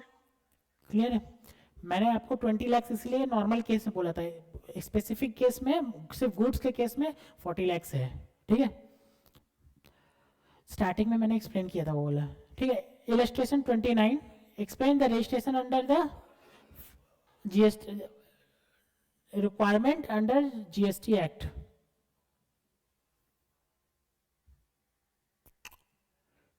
Mister Khan of West Bengal engaged in supplying of tobacco. ओहो, tobacco and पान मसाला.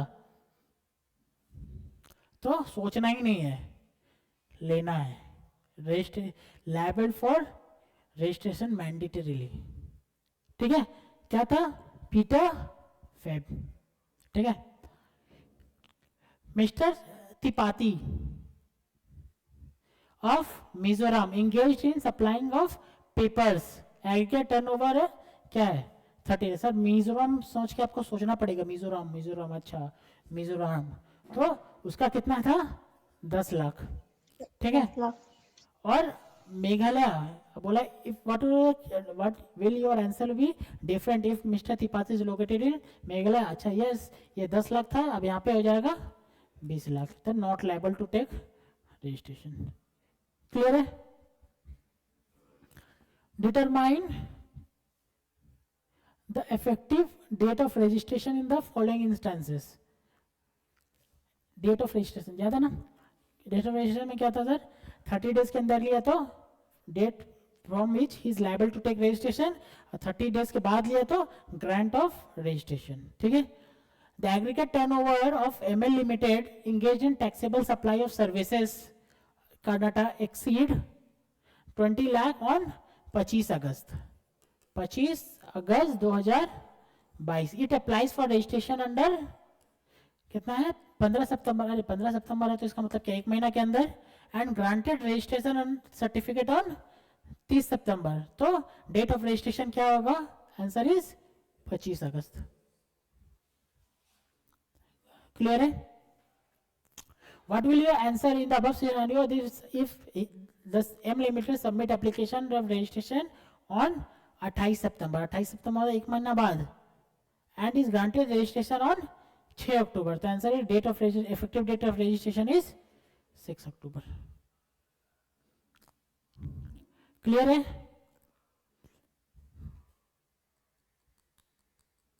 Online class clear है क्या? हाँ sir. Okay. हाँ sir. MCQs में आएगा, हो सकता है कि इसमें भी देखिए ये सब बड़ा बड़ा सूम्स है. Mister Vishnu who started a business. आपको टर्नओवर देखना है, ये सब जब फिगर्स का सम्स है ना समझ लेना, टर्नओवर देखना है. Mister Vishnu started a business supply of goods and services in Tamil Nadu furnishes the following information. Period commencing 1/4/2021. You are required to help them decide whether he has to go for registration under the GST Act or not. ठीक है? Okay. Sale of diesel, VAT लगता है diesel पे. Turnover में आपको देखना है क्या है कि टर्नओवर जीएसटी रजिस्ट्रेशन के लिए लायबल है कि नहीं है. उसके लिए क्या देखना पड़ता है? टर्नओवर. और टर्नओवर के लिए क्या देखना पड़ता है? क्या इंक्लूड करना है, क्या इंक्लूड नहीं करना. याद एक बार कर लेते हैं. याद क्या इंक्लूड करना है? All taxable supplies, all zero rated supplies, all exempt supply, all nil related, all exempted, all nil related, all non taxable supply. सारा क्या नहीं लेना है? आरसीएम नहीं लेना है, सेस नहीं लेना है, सीजीएसटी नहीं लेना है, एसजीएसटी नहीं लेना, आईजीएसटी नहीं, कोई भी जीएसटी नहीं लेना है. ठीक है? Sale of diesel, sale of diesel is levied and VAT लगता है. उसको लेना है कि नहीं लेना है? आंसर इज लेना है. क्या नहीं लेना? आरसीएम नहीं लेना, जीएसटी नहीं लेना. Sale of goods after completion of work, job work from the place of mister Vishnu directly by principal. मतलब क्या है सर, विष्णु है ना, विष्णु वो जॉब वर्कर था, वो प्रिंसिपल था, कोई दूसरा प्रिंसिपल है, यहाँ पे इसको भेजा है गुड्स और विष्णु के फैक्ट्री से ही गुड्स चला गया, सेल हो गया है, तो वो वाला लेना है क्या? आंसर इज नहीं लेना है। आ रहा समझ में? एक्सपोर्ट टू दुबई, एक्सपोर्ट लेना है क्या? आंसर इज यस लेना है। तो supply to own additional place of business under same registration, same registration है, हाँ नहीं लेना ना, सेम रजिस्ट्रेशन है, सेम रजिस्ट्रेशन। तमिलनाडु में ही मेरा एक बिजनेस सेल कहाँ हुआ? तमिलनाडु में ही मेरा दो बिजनेस है, दोनों का सेम रजिस्ट्रेशन है, यहाँ से गुड्स यहाँ गया है, तो कहाँ लेना है सर? तमिलनाडु से गुजरात भेज रहा है, वो लेना है क्या? आंसर इज यस लेना है। तमिलनाडु से तमिलनाडु में है, नहीं लेना है, ठीक है, ये भी नहीं लेना है। सप्लाई एग्जेम्प्ट, एग्जेम्प्ट लेना है क्या? आंसर इज यस लेना है। तो लेना क्या गया? 8,20,000, 6,00,000, 14,20,000, 14,20,000, 14 और 7, 21,000। और क्या है? Supply of goods and service, तो टर्नओवर लिमिट क्या है? 20 lakhs। सिर्फ गुड्स होता तो क्या लिखते? 40 lakhs। सिर्फ गुड्स होता तो 40 lakhs, गुड्स एंड सर्विस है तो 20 lakhs। तो आंसर यहाँ पे क्या आ गया? 20 नहीं, 7 से 13, 21,20,000। Answer is registration is required. ठीक है, ठीक है, क्लियर है? ऑनलाइन क्लास क्लियर है क्या? सर वो सेकंड पॉइंट समझ में नहीं आया सर। सेकंड पॉइंट वो जॉब वर्कर वाला था ना, देखो क्या है ना, कंप्लीशन ये वाला। बोला है, देखिए supply of goods after completion of work job from the place of Vishnu directly by his principal under whom he is registered job worker. मतलब क्या है सर? ये विष्णु है, विष्णु का ही बना रहे हैं हम लोग, विष्णु वो जॉब वर्कर है। जॉब वर्कर समझते हैं ना? जॉब वर्कर मतलब जॉब वर्कर क्या होता है? बेसिकली एक एंटिटी होता है जो स्पेसिफिकली किसी के दूसरे का गुड्स को थोड़ा रिनोवेट करके वापस उसको बेच देता है, ठीक है? उसका प्रिंसिपल है, प्रिंसिपल इसको गुड्स भेजा, प्रिंसिपल इसको गुड्स भेजा कि इसको थोड़ा सा वर्क कर दो इस गुड्स पे, ठीक है, और मुझे वापस भेज देना। यही नॉर्मल सिनेरियो होता है। अगर गुड्स 180 दिन के अंदर वापस आ गया तो इसको सेल नहीं मानेंगे, ठीक है? लेकिन वो क्या किया, प्रिंसिपल क्या किया, प्रिंसिपल क्या किया, यहां से जब ये बोला कि हाँ गुड्स भेजा, गुड्स चला गया, ये बोला कंप्लीट हो गया, तो बोला कि मैं यहाँ पे मंगवाता नहीं हूँ, प्रिंसिपल का ही एक कस्टमर है, उसको यहीं से भिजवा दिया। अंडरस्टूड? सर नहीं आ रहा समझ में अभी भी? सर आ रहा है। यहीं से गुड्स भिजवा दे। ये तो भिजवा देता ना अपने पास। नेक्स्ट अगर नहीं होता तो क्या करता? ये अपने पास मंगवाता, फिर अपने पास से भिजवाता, ऐसे ही करता ना। लेकिन वो क्या किया, इतना लंबा ट्रांसपोर्टेशन का कॉस्ट बचाने के लिए वो बोला कि यहीं से ही भेज दो। अंडरस्टूड? तो इन दैट केस ये तो इसका टर्नओवर में आएगा ना, इसका टर्नओवर में नहीं आएगा, क्योंकि गुड्स किसका है? इसका है। ये तो सिर्फ वर्क कर रहा है, इसके डायरेक्शन में गुड्स गया है, इसका डायरेक्शन कुछ नहीं है, इसका कंट्रोल नहीं है, कंट्रोल तो इसका है, तो इसके टर्नओवर में आएगा। तो मुझे पूछा गया था इसका टर्नओवर में बताओ आ रहा है कि नहीं आ रहा? आंसर इज नहीं आ रहा है। क्लियर है? हाँ sir. Okay.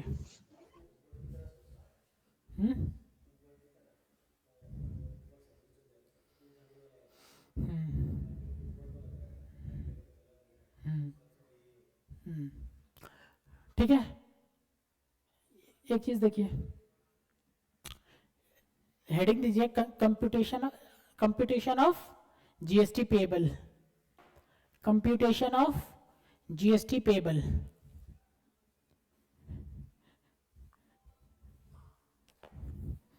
and payment of tax, and payment of tax.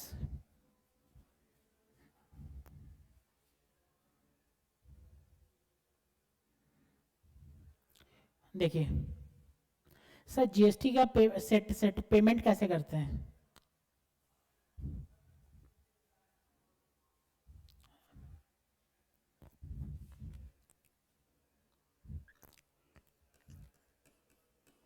ITC, IGST, CGST और एसजीएसटी।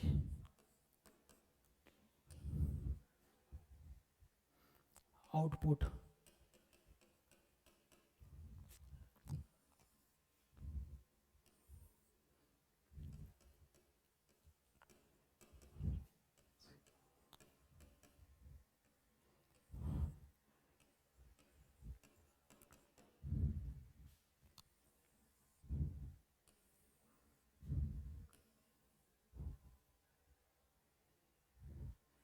ठीक है।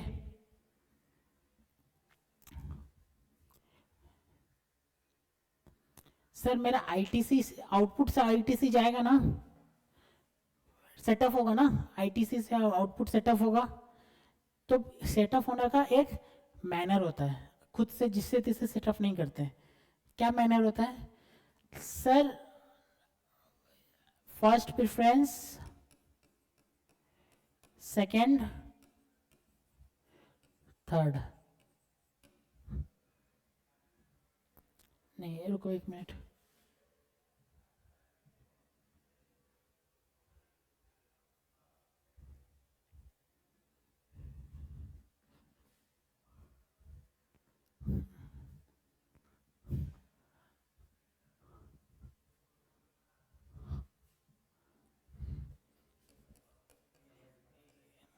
in any manner, in any manner, in any order,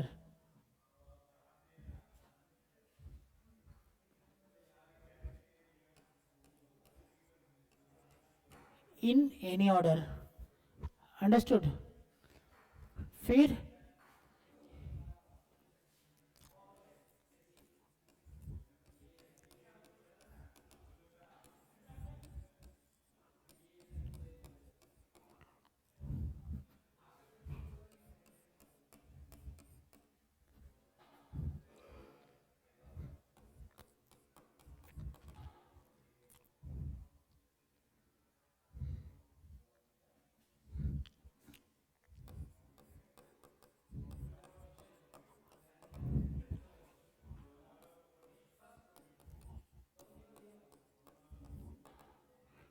ये वाला कर लो।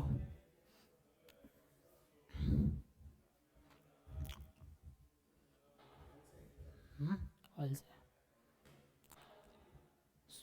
समझ में आ रहा है राखी? हाँ सर।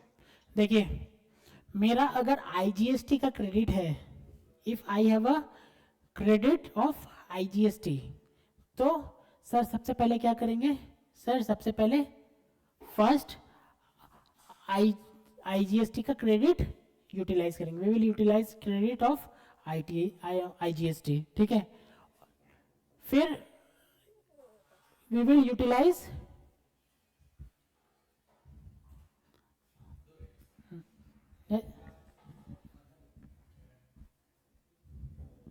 एक minute,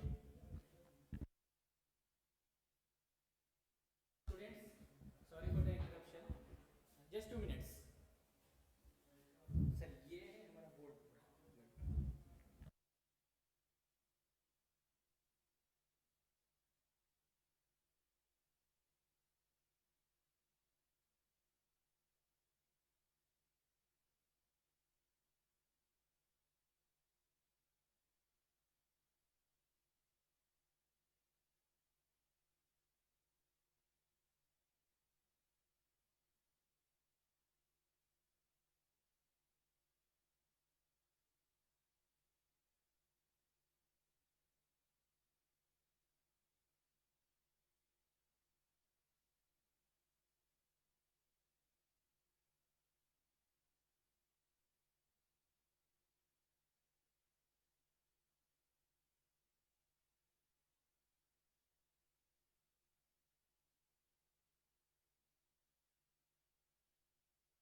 So sound is not available.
Hello,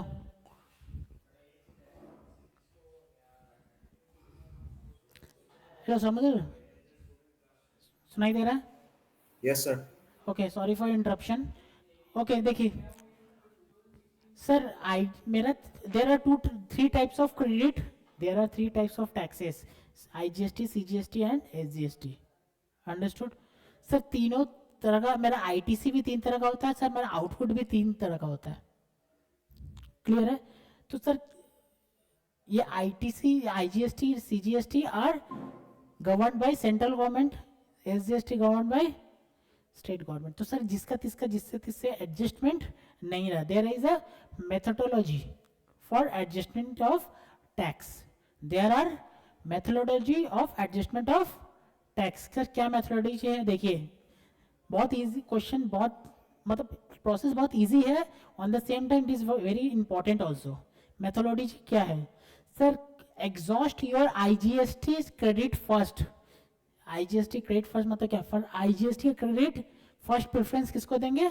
IGST का आउटपुट से सेट करने के लिए. राखी समझ में आ रहा है आपको? Yes, sir. ध्यान से सुनिए, बहुत इंपॉर्टेंट है, बहुत जन गलती करता है इसमें. गलती का गुंजाइश नहीं है, बहुत इजी है. अगर इसमें किसमें आपका किसी का गलती हो रहा है ना, तो the person is himself responsible for the mistake. ठीक है, क्योंकि बहुत इजी है. सर IGST का क्रेडिट IGST से पहले सेटअप होगा. अपना भाई से क्रेडिट सेटअप करेगा. फिर वो जो IGST का क्रेडिट है, वो अगर बचेगा ज़्यादा है, मैं सम्स करवाऊंगा. ठीक है, ज़्यादा है तो CGST से या SGST से एनी ऑर्डर में सेटअप हो सकता है. क्लियर है? उसके बाद देखिए CGST का क्रेडिट पहला प्रेफरेंस किसको मिलेगा? खुद का अपना भाई को. क्लियर है? सेटअप होगा. फिर अगर क्रेडिट बच गया तो किससे सेटअप होगा? IGST से. क्लियर है? लेकिन SGST से क्रेडिट सेटअप नहीं होगा. आ रहा है समझ में? CGST का क्रेडिट SGST से सेटअप नहीं होगा. सिमिलरली SGST का क्रेडिट CGST सेटअप नहीं होगा. दुश्मन है. क्लियर है? अगर SGST का क्रेडिट है तो पहला प्रेफरेंस किसको देंगे?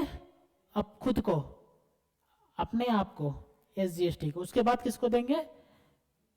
IGST को. क्लियर है? मोटा हाँ, सर, मोटी क्लियर है?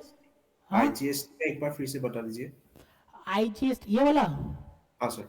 सर आईजीएसटी का क्रेडिट है तो सबसे पहले आईजीएसटी खुद के भाई से सेटअप करेंगे, उसके बाद इन एनी ऑर्डर, कोई प्रेफरेंस नहीं है। सीजीएसटी भी होगा, एसजीएसटी, मतलब कोई वो नहीं है ना, फिक्स हाँ नहीं है। मतलब मैंने यहाँ पे प्रेफरेंस बैठाया है, देखो फर्स्ट सेकंड थर्ड दिख रहा है आपको, दिख रहा है सर।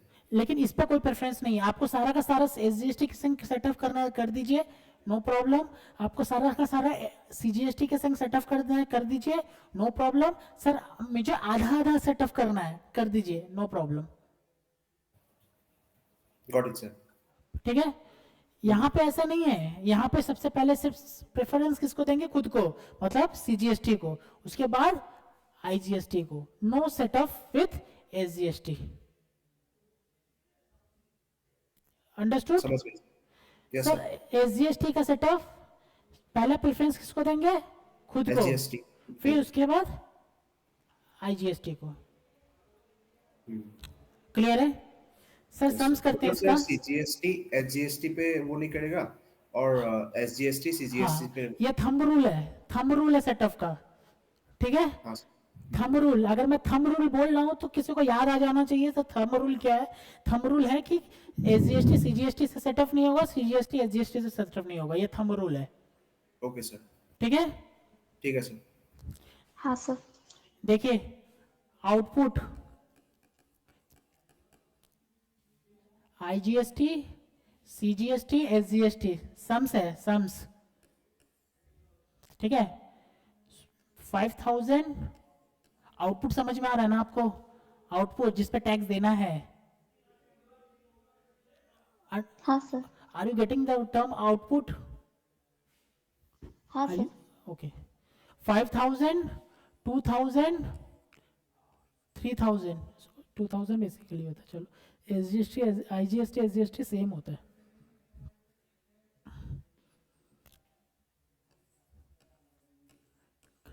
क्लियर है? इनपुट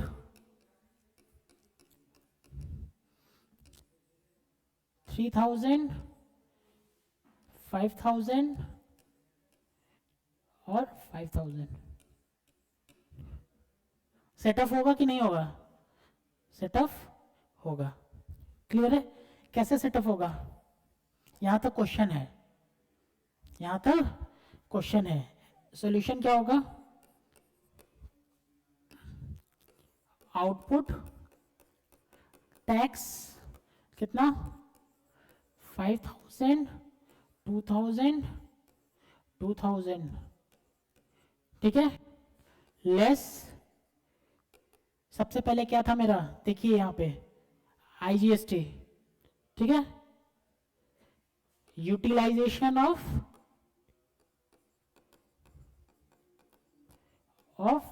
आईजीएसटी कितना?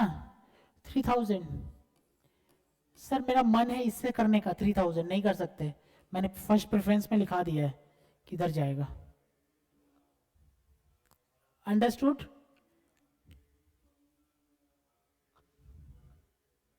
हाँ सर। ये क्या आ जाएगा तब? 2000 2000 2000 output after utilisation of IGST less utilization of CGST, ठीक है। CGST में सबसे पहले CGST कितना है टोटल मेरा? CGST 5000, 5000 में से 2000 इधर निकल गया, 2000 इधर चला गया और 2000 इधर आ गया, यही था ना? अरे देख लो,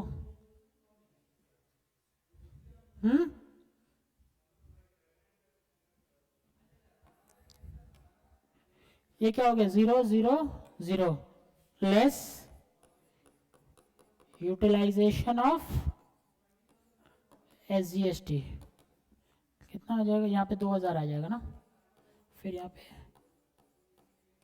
2000, ये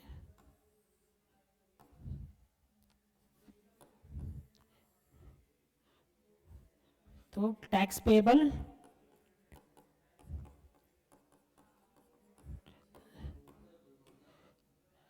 इन, एक मिनट, therefore इनपुट, इसके नीचे लिखना input carry forward IGST CGST SGST, input कितना कैरी फॉरवर्ड हो रहा है, इनपुट कितना बच गया है, 5000 में से 4000 चला गया सीजीएसटी का, 5000 में से 4000 चला गया, तो कितना बच गया 1000, और एसजीएसटी का 5000 में से 2000 चला गया, कितना बच गया 3000। आ रहा है समझ में कि नहीं आ रहा है?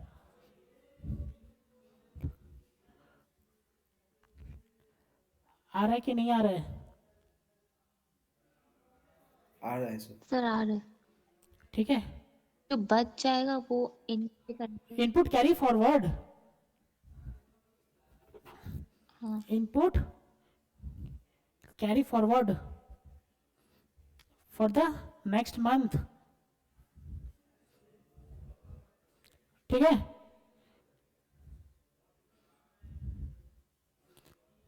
ये सोचो सितंबर का है, सितंबर 2023, चलो मैंने हिंट्स दिया, सितंबर 2023, ठीक है।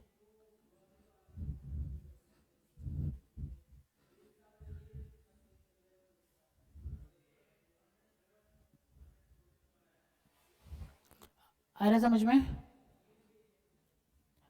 रागी समझ में आ रहा है? सर, राखी समझ में आ रहा है क्या? हाँ आप जो आप इनपुट है फिगर वो कैरी बताइए, क्या क्या लिखूं, क्वेश्चन आप बताइए, आउटपुट का आईजीएसटी में क्या क्या लिखूं, आप जो फिगर देंगे तो उसी पे सम्स बनेगा, फॉर 10,000, बोलिए। 10,000 10,000 सीजीएसटी, सॉरी आईजीएसटी, फिर सेम होता है, दोनों सेम होता है,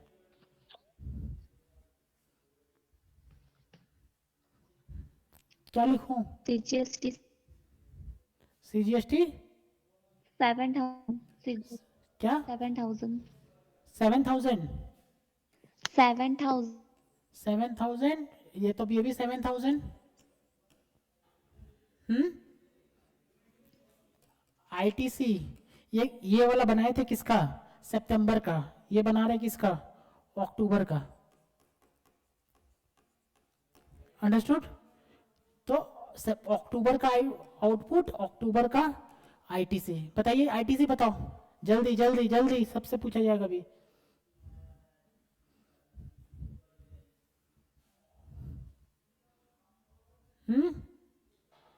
अरे फिगर बताओ यार, फिगर बताने में इतना देर, 5,000, 7,000 देंगे ना, तो चलो दे सकते, कोई प्रॉब्लम नहीं है, तो इसके तरह आ जाएगा, देखो हर जगह कम कम है, ठीक है। मैं चाहता हूँ कि एक थोड़ा ट्विस्ट लेके आऊँ, इसको 15,000 कर दूँ, 7,000 से सर नहीं बना सकता क्या, बन सकता है यार, बन सकता है, लेकिन मैं चाहता हूँ थोड़ा ट्विस्ट लेके आऊँ आईजीएसटी में, ठीक है। ये बताओ,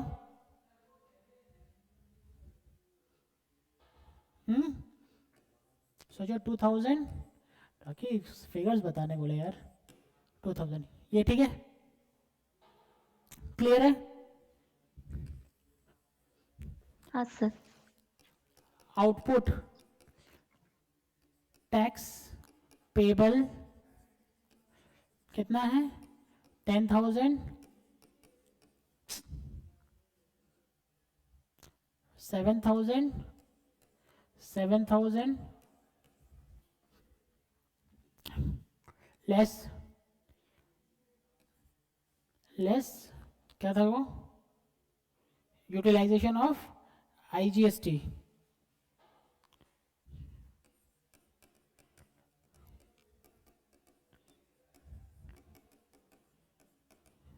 कितना, ये 10,000, ये 10,000, और ये कितना बच जाएगा 5000। 5000। सर मुझे 2500 करना है, कर सकता है, नॉट अ प्रॉब्लम। 2500 कर सकता है, नॉट अ प्रॉब्लम। ठीक है, मैंने एक साथ ले लिया। ठीक है, तो output tax payable after utilising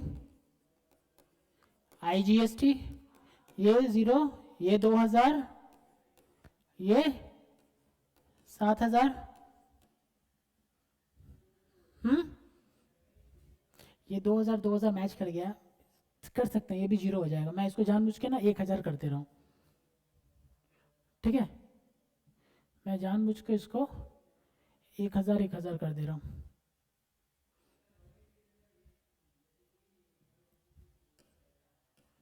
ठीक है सर, इससे क्या होगा, इजी हो जाएगा? इजी नहीं होगा यार, 2000 जीरो हो जाता ना। मैं चाहता हूँ कि टैक्स पेबल लेके आऊँ। ठीक है, less utilisation of CGST, understood? Utilisation of CGST, CGST कितना था यहाँ, सीजीएसटी यहाँ पर तो यूटिलाइजेशन की जरूरत नहीं है ना, ऑलरेडी 0 हो गया। कितना है सीजीएसटी कितना है, सीजीएसटी कितना है? सर आउटपुट सर 2000 का है और उसको 1000 से इनपुट, इनपुट कितना है? सर 1000 है। नो, इनपुट 1000 नहीं है, इनपुट 2000 है। देखा आपको, मैंने जानबूझ के आपका सितंबर अक्टूबर इसीलिए पढ़ा कि आप इनपुट कैरी फॉरवर्ड का ट्रीटमेंट समझ पाए। कैरी फॉरवर्ड का ट्रीटमेंट यही है कि नेक्स्ट मंथ में जाके वो एडजस्ट होगा इनपुट के संग, जुड़ जाएगा इनपुट सर के मतलब संग। ये दो क्वेश्चंस कंबाइन क्वेश्चन से। हाँ, कंबाइन क्वेश्चन कर दिया मैंने। सर सेपरेट कर सकते हैं, सेपरेट भी कर सकते हैं, नॉट अ प्रॉब्लम। सेपरेट कर सकते हैं, नॉट अ प्रॉब्लम। मतलब ये अंडरस्टूड? कंबाइन किया उसके लिए सर सीजीएसटी अक्टूबर में ऐड हो गया ना सर। सीजीएसटी अक्टूबर में ऐड हो गया, यस, सर जो very yes yes yes yes, combine कर दिया इसीलिए सीजीएसटी अक्टूबर में ऐड। मैं आपको ये इसलिए कंबाइन किया कि हो सकता है आपको एग्जाम में आउटपुट इनपुट दे, उसके बाद एक इंफॉर्मेशन दे दे कि कैरी फॉरवर्ड आ रहा है पिछले मंथ का, तो आपको कैरी फॉरवर्ड सोचना पड़ेगा ना कि इनपुट में ऐड हो जाएगा। हाँ सर। तो वो चीज सोचने के लिए मैंने डाल दिया कंप्लीट करके। सर मैं अलग से सम्स बना सकता था, लेकिन कोई मतलब नहीं था अलग से सम, एक ही चीज होता। ठीक है, कितना आ जाएगा 2000। यहाँ पे सेल्फ नोट लिख सकते हैं, सेल्फ नोट, यहाँ पे सेल्फ नोट लिख सकते हैं। सर गंदा हो जा रहा है पेपर, गंदा होना ठीक है, लेकिन आप सेल्फ नोट लिख लो। 1000 फॉर,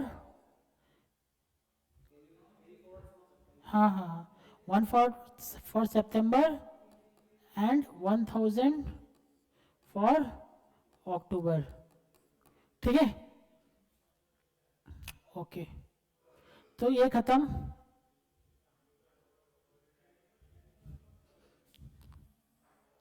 ये खत्म। ठीक है, फिर लेस, यहाँ पे 7000 बच गया,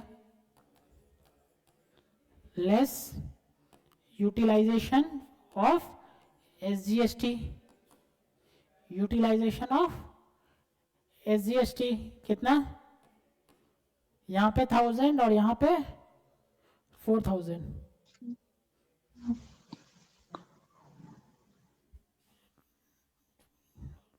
टोटल 4000 ना, 4000। हाँ सर।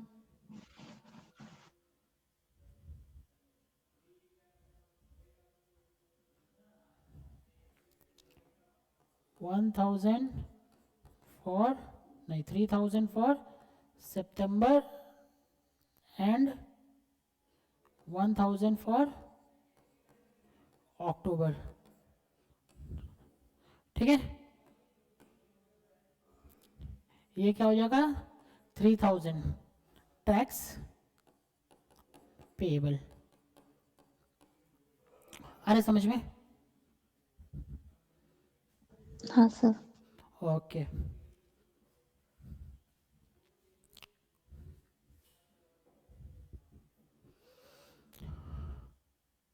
मजा आया सम्स करके?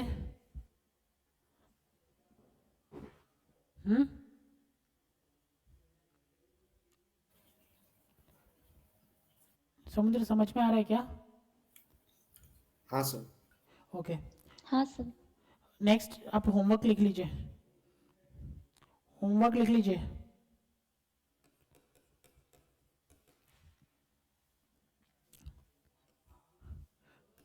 One number output IGST CGST SGST, ठीक है, और इनपुट 2000 3000 3000 5000 100 100,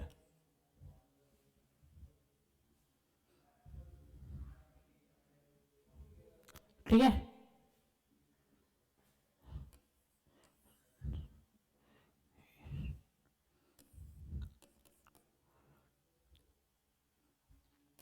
फिफ्टीन थाउजेंड 13,000 13,000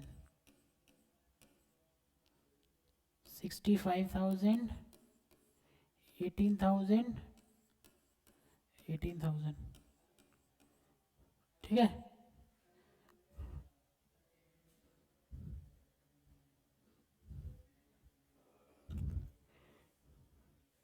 ओके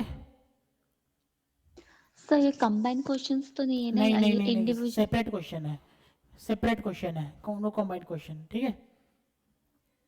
ठीक है चलिए wrapping up the class, thank you. Thank you thank sir. You sir.